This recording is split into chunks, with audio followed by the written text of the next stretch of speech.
नमस्कार मित्रों, टीएस की बात में आपका स्वागत है। मैं हूं त्रिवेणी सिंह। महिला आरक्षण बिल बहुप्रतीक्षित था। इसके लिए सबसे अधिक वही राजनीतिक दल जिम्मेदार हैं जो देश के ऊपर लंबे समय तक शासन किया। अगर इस तरह से इसे देखा जाए तो कांग्रेस और भाजपा दो राजनीतिक दल समान रूप से जिम्मेदार हैं। सबसे पहले मैं भाजपा की बात करूंगा। जब अटल जी की सरकार बनी तो उसमें भाजपा की पूर्ण बहुमत की सरकार नहीं थी, एनडीए की सरकार थी। अटल जी की सरकार महिला आरक्षण बिल को संसद में पेश करने की कोशिश की थी,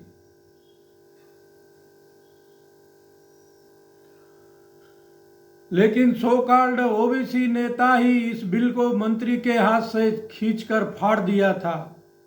ऐसा क्यों किया गया, यह समझ से परे है।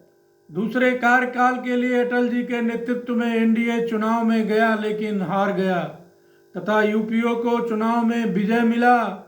लगातार 10 वर्षों तक मनमोहन सिंह की सरकार चली जिसका कंट्रोल सोनिया जी के हाथ में था।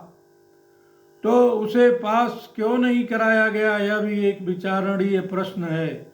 इसका जवाब यूपीए के राजनेताओं को देना चाहिए। इसके ऊपर समय समय पर राजनीतिक बयानबाजियां की गई,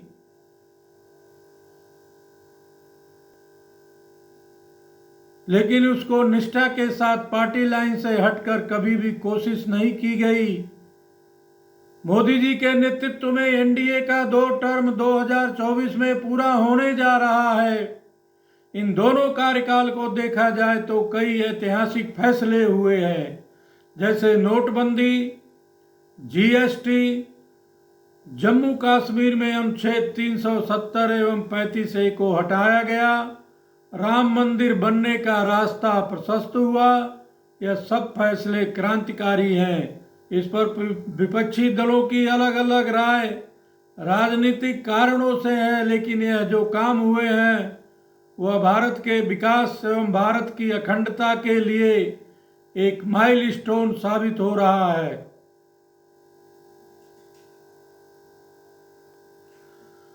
प्रजातंत्र में सभी राजनीतिक दलों को अपने अपने दल का विचार देश के सामने रखने का अधिकार है, लेकिन जब ऐसी बातें होती हैं तो देश का हित और देश में रहने वालों का हित सर्वोपरि होना चाहिए,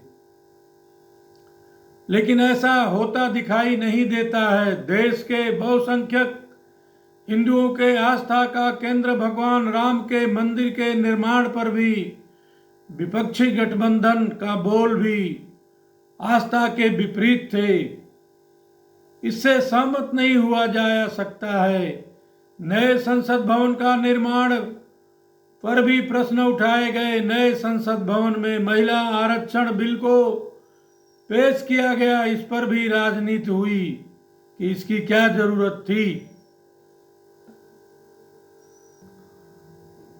कांग्रेस की तरफ से सोनिया गांधी ने मोर्चा संभाला और कहा यह तो राजीव गांधी जी द्वारा पेश किया गया महिला आरक्षण बिल है, यह हमारे पार्टी का बिल है। जबकि अन्य विपक्षी दलों ने अपने अपने पार्टी के हितों को ध्यान रखकर बयानबाजी किए हैं।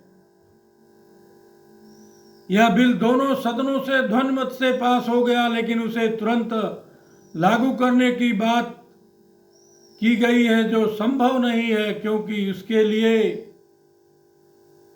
अभी डिलिमिटेशन आयोग बनाना है जो एक बड़ा काम है। इसमें समय लगेगा। इस पर भी मोदी सरकार के इरादे पर प्रश्न खड़ा किया गया है तथा विपक्षी दल कह रहे हैं कि मोदी सरकार चुनावी फायदे के लिए ऐसा किया है। लेकिन समस्या दूसरी है। जब तक एक डिलिमिटेशन आयोग नहीं बनेगा, सीटों की बढ़ोतरी नहीं होगी, तो ये महिला आरक्षण भी किस तरह से लागू होगा।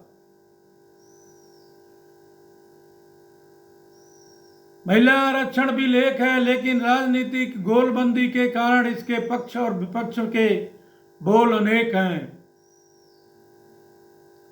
महिला आरक्षण बिल के खिलाफ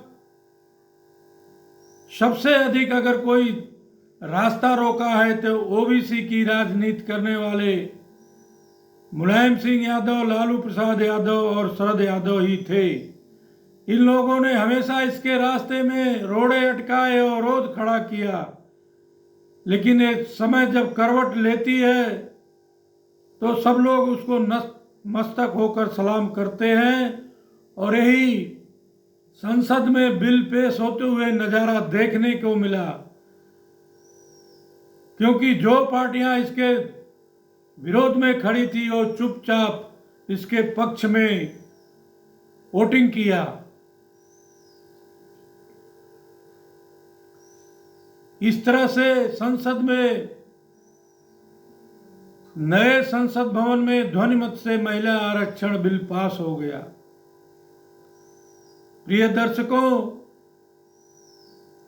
अगर आप मेरे चैनल पर नए हैं या अभी तक मेरे चैनल को सब्सक्राइब नहीं किए हैं तो मेरा आपसे अनुरोध है कि मेरे चैनल को ज़्यादा से ज़्यादा देखें और सब्सक्राइब करें, तथा मेरे वीडियो को ज़्यादा से ज़्यादा लाइक करें और शेयर करें।